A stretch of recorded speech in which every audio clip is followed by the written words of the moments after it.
Déjà, il y a 25 ans, quand j'ai commencé à créer des jeux vidéo, ce qu'il faut savoir, c'est qu'il y avait une pratique usuelle parmi tous les développeurs qui était de ne jamais mettre les noms des développeurs en avant. Et c'était avant tout pour éviter le débauchage des têtes chez les autres, chez la concurrence. Et c'est pour ça que dans le staff roll de certains jeux, on n'avait que des pseudonymes et pas les noms complets. Et moi personnellement, je ne me considère pas particulièrement comme une star ou comme une idole en dépit des gens qui nous font des compliments, parce que je considère qu'avant tout, ce sont les héros du jeu vidéo qu'il faut mettre en avant, ce sont eux les visages qu'il faut mettre en avant. Moi, je suis l'homme de l'ombre, je suis là pour le mettre aussi en avant. Donc c'est pour Kunio-kun, Nekketsukora Kunio-kun Renegade, il faut mettre en avant Kunio-kun. Et puis pour Double Dragon, pour moi, les héros, ce n'est pas moi je suis de l'ombre, c'est Billy et Jimmy.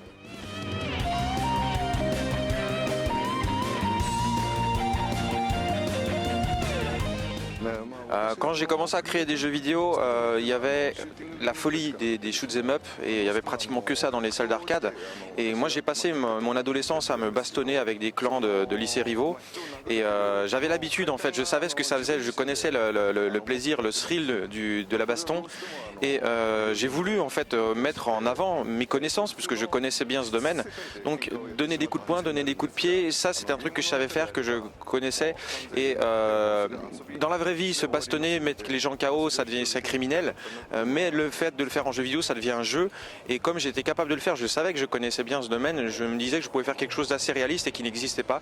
C'est comme ça que j'ai voulu en fait développer un nouveau genre qui était à l'époque inexistant. Je voulais surtout pas en fait créer un jeu de baston uniquement pour se battre, parce que se battre uniquement pour la bagarre, c'est pas quelque chose de très intéressant, de très constructif. Donc finalement, ce que j'ai voulu, c'était donner une histoire, un background en fait à mon histoire.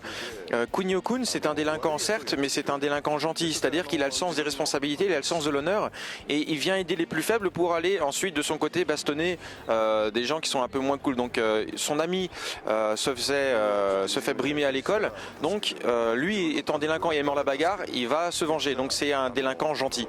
C'était le but du jeu, c'était pas uniquement faire de la baston pour de la baston et ça a permis finalement au personnage en tout cas de devenir un peu populaire.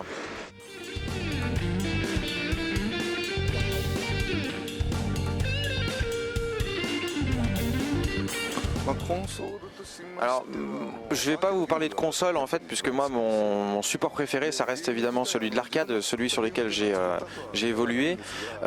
Ensuite, mes jeux préférés, bon ça va pas être très original puisque je vais vous parler de mes deux œuvres préférées qui sont Kunio-kun, donc Renegade, et puis évidemment Double Dragon, qui sont pour moi mes deux œuvres dont je suis le plus fier. Mais si je devais citer des jeux que j'aime chez les autres, il y a Rogue, l'un des pionniers du RPG.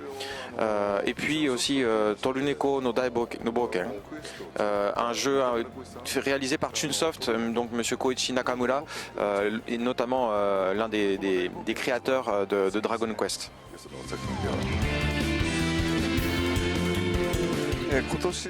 Déjà je voulais remercier aussi pour le soutien indéfectible de beaucoup de fans en fait depuis 25 ans. Aujourd'hui on fête les 25 ans de Double Dragon, c'est l'année des 25 ans. Et la société américaine Majesco aussi là en train de travailler sur un nouveau Double Dragon. C'est un épisode spin-off, Double Dragon Néon. Et j'ai juste contribué en fait de loin, mais je pense qu'il est assez fun à jouer. C'est pas un miracle, mais en tout cas il est assez fun à jouer. Et puis j'espère pouvoir aussi continuer à contribuer au succès de la série, à la longévité de la série à l'avenir. En tout cas, merci à tous.